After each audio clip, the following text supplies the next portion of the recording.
Hello friends, আজকে আমি বাসন্তী pulao recipe নিয়ে চলে এসেছি। তো আপনারা যদি আমার নিয়ম মতন করেন তাহলে আপনাদেরও পোলাও ঝরঝরে হতে বাধ্য। তো চলুন দেখতে লাগুন, আশা করি ভালো লাগবে।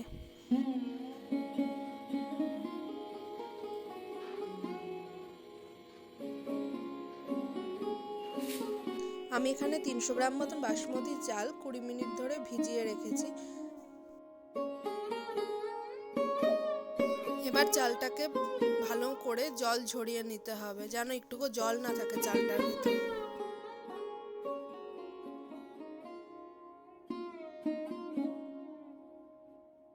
আমি এই কাপ মেপে চাল দিয়েছি, আমি 1.5 কাপ চাল দিয়েছি। এরপর সামান্য নুন আর একটু হলুদ গুঁড়ো অ্যাড করে দিতে হবে।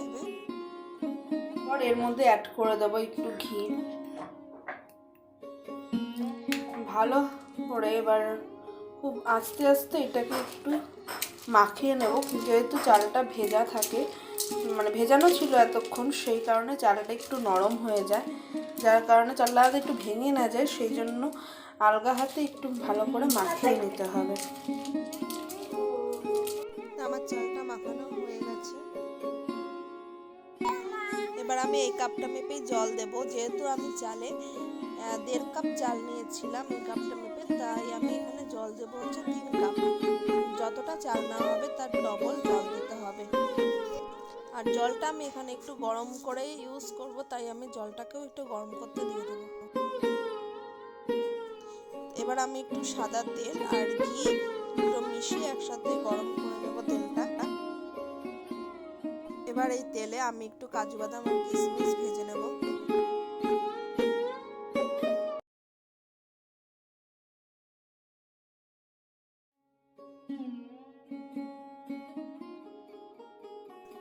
এবার ওই একই তেলে আমি ফোড়ন দিয়ে নেব তেজপাতা আর একটু গোটা গরম মশলা।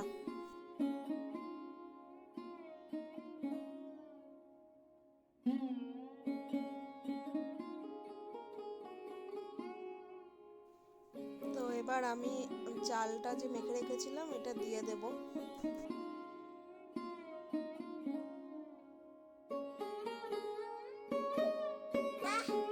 এবার চালটাকে ভালো করে নাড়াচাড়া করে নিতে হবে তেলের মধ্যে, যাতে একটু ভালো করে নাড়াচাড়া করে নিলে কি হবে, চালটা একটার গায়ে একটা লেগে যাবে না।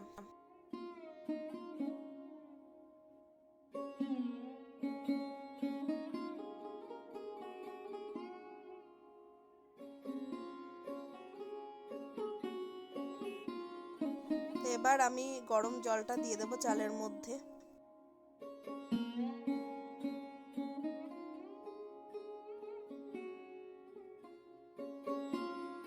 এবার একটু স্বাদ মতন মিষ্টি দিয়ে ঢেকে দিতে হবে।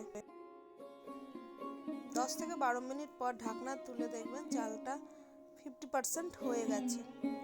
এবার আবার একটু নাড়াচাড়া করে নিয়ে আবার ঢাকাটা দিয়ে দিতে হবে।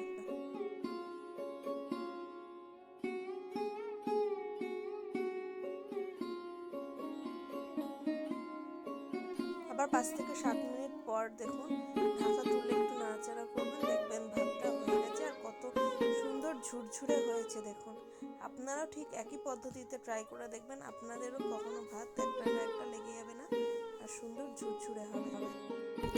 আর এখানে একটু মিষ্টিটা চেক করে নেবেন, যেহেতু এটা একটু মিষ্টি মিষ্টি ভাব হয়, তো এটা একটু মিষ্টিটা একটু বেশি দিতে হয়।